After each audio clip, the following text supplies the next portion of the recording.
खांसी से परेशान हैं, खांसी ठीक ही नहीं हो रही है, तो एक बार ये घरेलू उपाय ज़रूर यूज़ करके देखें।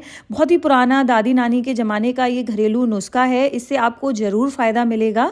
इसके लिए ले लेनी है आपको 4 लौंग और 2 हरी इलायची। लौंग जो है फूल वाली लेनी है, टूटी हुई लौंग नहीं लेनी है। लौंग और इलायची को जला लेना है, इनका कोयला बना लेना है। जब आप इनको मैश करें तो बिल्कुल राख बन जाए, ऐसा आपको इन्हें जलाना है। सभी को मैंने एक कटोरी में निकाल लिया है। जलाने के बाद जब ये ठंडे हो जाएंगे तब आप इनको इस तरह से चम्मच से मसलते हुए पाउडर बना लेंगे इनका। 1 से 2 बूंद डाल देंगे इसमें अदरक के जूस की और साथ में डाल देंगे कुछ बूंदें शहद की और मिक्स कर लेंगे। अगर आप बच्चों के लिए बना रहे हैं तो अदरक का जूस स्किप कर सकते हैं क्योंकि टेस्ट पसंद नहीं आता है बच्चों को अदरक का।